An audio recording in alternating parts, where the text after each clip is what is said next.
And we have had our first casualty. And all of these trees we've taken down. It's not dead at the moment. But I worry that it will not make it.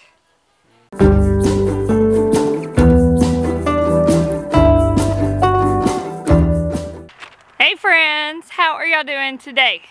Today is a day that I have been waiting for what feels like forever. We are going to lay out the garden. Kenneth has, how many you got, babe? 5? He's got 5 of my garden bed frames built out. We're gonna go ahead and lay those out where they would go. It is almost garden season and it is time to get this garden put together. So let's get started. All right, you got your measuring tape. Bring it on over, my love.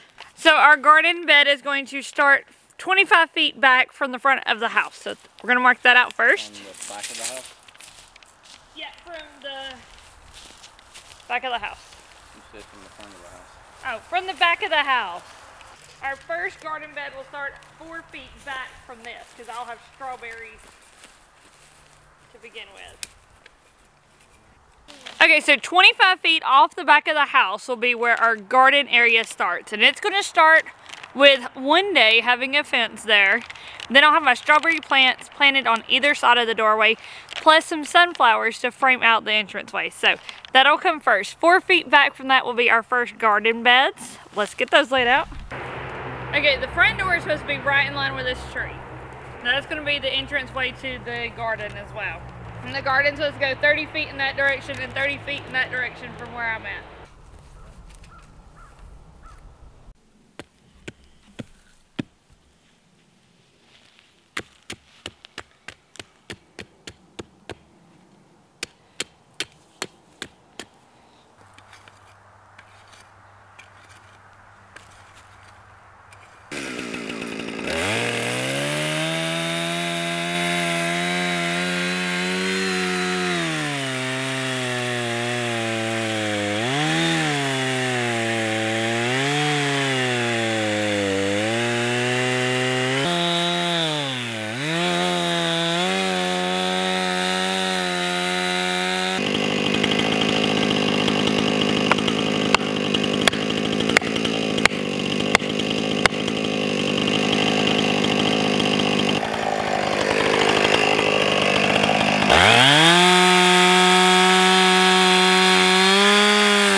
Are you okay? Nope.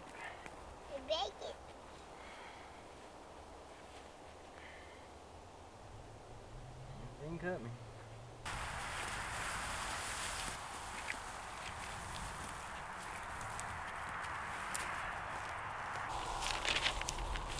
Oh, man. Like with every project we do, it seems like it gets changed halfway through and rearranged because what works on paper doesn't always work in real life. So we've taken a break, we've regrouped, we're back at it. It's a little different than I had planned, but it'll be all right. So what he's trying to do is use the pink line to make a straight line so our garden beds look straight. What's that? Yeah, it's size. Okay, I get it. Give it here. I'm gonna put it in her pocket. We got some more now. Those are all gone, baby.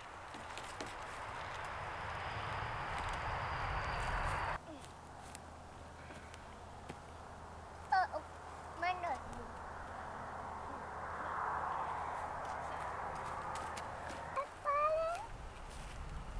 Alright, now where's the pink roll of string? Any idea? Huh?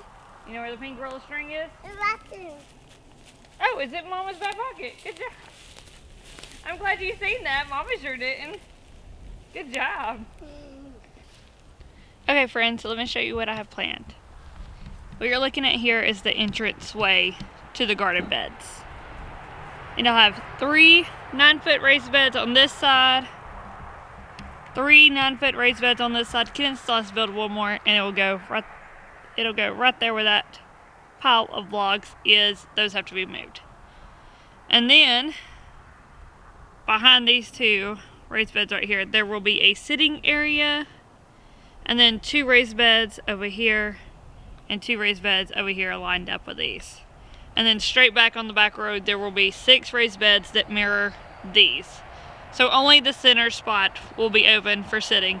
Then there will be in-ground beds that go all the way from this edge of this raised bed, straight back 40 feet, straight across behind all of these, and then 40 feet up this way. So it'll be a big old U shape of an in-ground bed in the back with an opening at the very center in the back so I can get to the berry bushes easily. So we still have quite a few trees to take out. That's why it's still shady.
If you're wondering why we're just throwing the wood into the pile, we're getting our driveway fixed next week. Let me show you. We have had 4 days of rain out here, and it has turned our driveway into like a mud puddle. These rats are getting a little out of hand. So we are having 40 something tons of gravel, 48 tons of gravel brought in to fix the driveway and to work on a super secret project that we haven't announced yet. It's gonna be awesome when y'all see it. We need a lot of gravel, and I mean a lot of gravel. I think 30 tons or so is for the driveway, and the other 18 tons is for our super secret project. So we're just throwing the wood in the pile over here because once our driveway is fixed, then it will be transported by truck down to where it needs to go down there, because this wood pile has to move for the secret project. And so all of that, plus what he's taking down today, has to be stacked towards the end of the driveway out of our way. We're only doing this with pine because pine will not be able to be burned in the house in the future. I don't know if y'all have ever seen this other wood pile. This other wood pile over here is all stuff that can be burned in the house. And it will go into a wood shed once we get it built for when the house gets built. Here, we are on day 2 of working on this garden space. Day 1 ended a little abruptly. Kenneth threw the chain off the chainsaw for the second time yesterday, and it broke. We made a trip last night to pick up more chain, and while we were out, we went ahead and got some cattle panels and T-posts to work on our trellises for the garden. Did you break it again? Hey. You. No, I'm just tightening it up. Just tightening the chain. Tightening the chain. Papa. Papa. Oh! That looked like a butterfly, huh? It's like that then. It was a butterfly on Declan.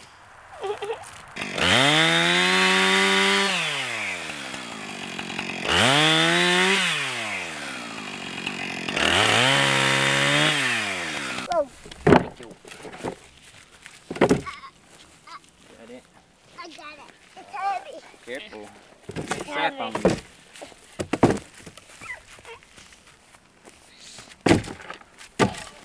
Oh, you got 2 at once.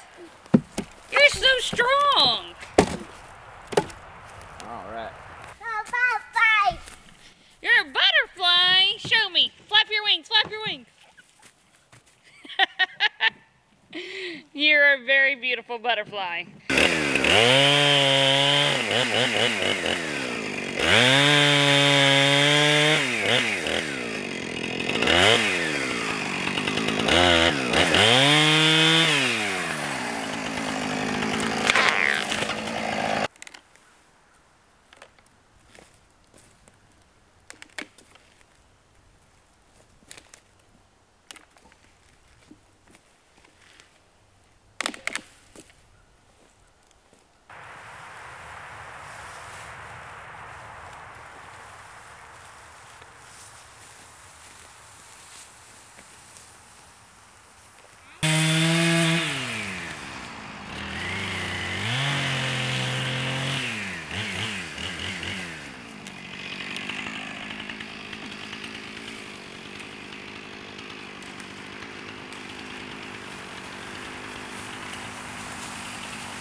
Ah. You get it? I got that out.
Easy, big buck.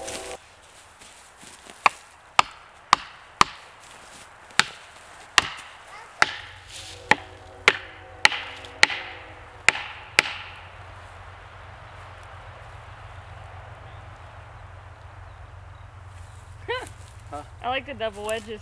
Yeah.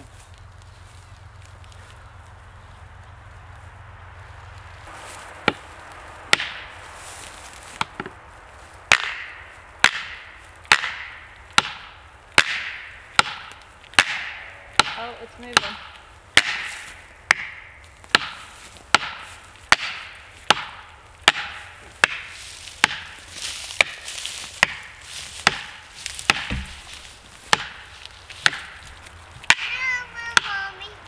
Stay right there, buddy. Come It's on. leaning. Just go.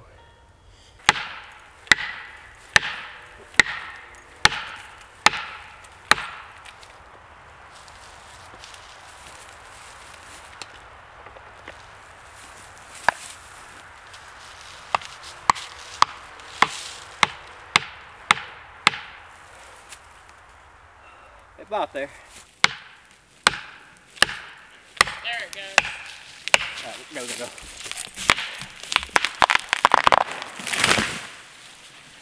Alright, go. It's a pollen. Woo! That cloud of pollen is ridiculous. Broke another wedge, huh? Yeah, be alright. Let that pollen settle before you walk over there. I'm just glad I had these. Because if not, we may have been stuck. Yeah, you needed quite a few So- wedges for that one. Make sure you got plenty. They can save you. Yeah, I sat there when I was sawing. I had the wedge in it, and it felt like it kept trying to push back. So I was going to hit the wedge and knock it in a little bit more, and when I did, it spit it out and it set back. So that's what happened.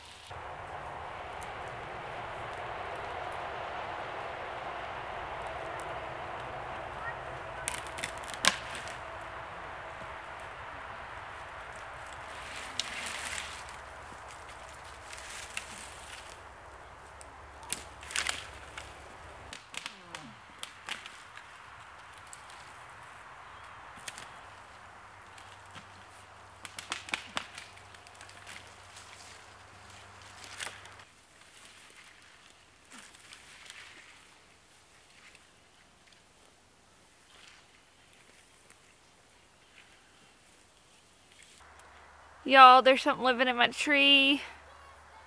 I was delimbing it, and we have had our first casualty. And all of these trees we've taken down. All of these trees. And we had our first, I can't say casualty because nothing died. Snake. Oh, the snake. I forgot all about you killing that snake. Never mind. It's not our first casualty.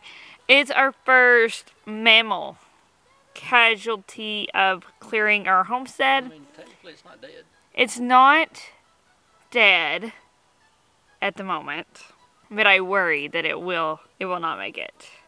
Let me show y'all what I found, but I wish y'all had been on and y'all could see, because I'm just sitting up here clearing away and I see a pile of leaves and I'm like, oh, this may be a bird's nest. I had my gloves on.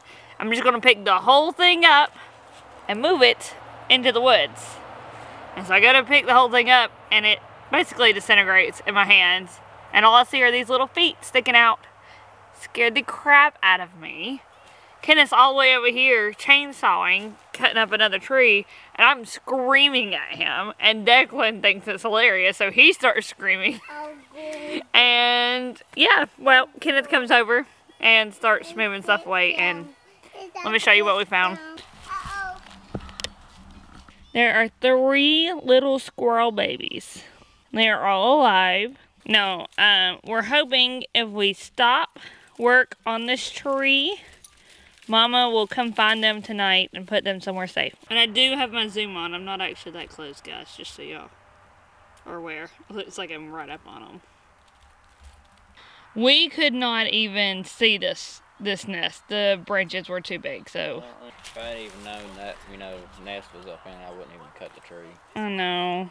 We always try to check for nests before we cut a tree down, but we could not see that. It was so well hidden. I didn't even see it clearing these tree limbs. So I'm hoping Mama comes back for them tonight. We're going to leave them just like they are. I need a blankie. Yeah, they need a blankie. You think they need a blankie? Yeah. You think they're going to get cold? Is it moving? Yeah. Y'all, and even standing right here, Even though I've cleared all of these branches out, you can't barely see that nest because the vines and everything were so thick. There's no way we could have known that that was up there. So how many trees have you taken down today? Altogether, about 11. 11 trees. I think. To clear the garden area. And we are not done with clearing trees. I feel like I hear a squirrel. Yeah, Squirrel. I hear it. It is mad. She sounds a little ways off. She sounds mad. I hear her. That's good news though. If I can hear her, she's close enough that maybe she'll find her babies. We're gonna stay away from that tree. I will peek back on the nest in the morning, but until then, we're not gonna go on that part of the yard. Just to give her enough space that she will hopefully come get her babies. So we've got down 11 trees today, but y'all, we still have, let me show you. These 2 trees right here have to come down. Those are the only 2 trees left that's in the garden space. I mean, there's more around the garden that I would like to come down to prevent as much shade from being on the garden. There are a lot of small ones back here that need to come down just so when they leaf out, they don't shade the garden. There's some, unfortunately, that are right on our fence line that are on the neighbor's property that are gonna shade the garden. There's no way I mean, they're not ours. I can't go cut them down. So I'm trying to keep as much as I can, vegetable and produce wise, back this way so that don't shade as much. That's my goal. But our sun does come this way and my garden is, well, I'm basically standing in it, but it's focusing this way. This is our first row of garden beds here. And then where I'm standing right here will be a hangout spot. Table, chairs, a place to have lunch, a place to drink coffee, a place to relax on a hot day. There's going to be 2 garden beds on this side and 2 garden beds on this side of it. And then the last row will mirror the front row with 6 garden beds across. Each garden bed is 4 feet by 9 feet. And we will have a total of 16 of them. And then I have planned out in-ground beds that will go in a U shape all the way around my garden, with a little opening back there for me to access the berry bushes. I would one day love to mill more lumber and make that like a raised bed U shape, but until then it's just gonna be like mounded dirt type U shape. We just don't have enough time to mill all the lumber with all the other projects we have going on. If all we had going on was to get ready for the garden, we'd have time, but we don't. Shh, that's my secret project. Don't say nothing. I hinted at it earlier, but I'm not sharing it. It'll be a surprise. It's a secret. Shh. He almost gave it away. We got a lot going on right now. We have the garden beds we're getting ready. We have the driveway we're repairing. We're bringing gravel in for that. We have gravel that's coming in for the secret project, and then we have the secret project that's got to be built. We have to finish our rainwater catchment. We've got our barrels for it. It's just not all set up at the moment. Kenneth did get the gutters on the rabbit colony. We just need a few more things done with that. And then, it's not the secret project, but it is going to be a pretty cool project. Kenneth is going to drive a shallow well. It's called a sand point well. He's going to drive it into the ground. Because when we dug our rabbit colony, we hit water at like 3 feet depth. If you have not seen that, it's a video I did. It was pretty fun. It was really surprising to me. I don't know why I didn't, but it was. Anyways, I was digging down and we literally had to fight the water to get the colony in place because it was filling up. The whole dirt was filling up with water. The holes were filling up with water before I can get the post in them. It was pretty funny. But we're actually only 100 feet above sea level where we are. And a lot of the surrounding areas around us is very swampy because our water table is so high. We also are looking at getting some more homestead animals coming. We're finishing chicken tractors. We are gonna update y'all on the chickens here soon, I promise. But we're finishing up the chicken tractors. We've got to get land cleared to run the chickens. And I mean, we've just got a lot going on. It's a constant, everyday project when you're starting a homestead from raw land. It is every day, all day long. But we're getting there. We've got a lot of projects going on. We're getting it done, little bit by little bit. Now, one thing that y'all did not hear me say on that list of homestead projects, and I don't know if you figured this out or not, is a homestead house was not included on that list of projects. It sucks. It does. But the way everything is right now, the way inflation is right now, a house kind of had to been scooted down the priority list a little bit. We have our RV that we can live in. We've lived in this thing for over 2 years now. It's home to us. We are taking the money we had set up to build our home and using it to improve the homestead first. We will be building a house in the future. We will be building a house in the future. I'm not living in my RV forever. But it's just gonna have to wait another year. I mean, it's just what it is. We've got too much going on and something had to give. And that had to give. That was our giving point, our breaking point. And it opened the way to doing some major projects to have that extra cash flow. Really has brought on some cool projects that I can't wait to share with y'all. Until then, have a good night. Bye now.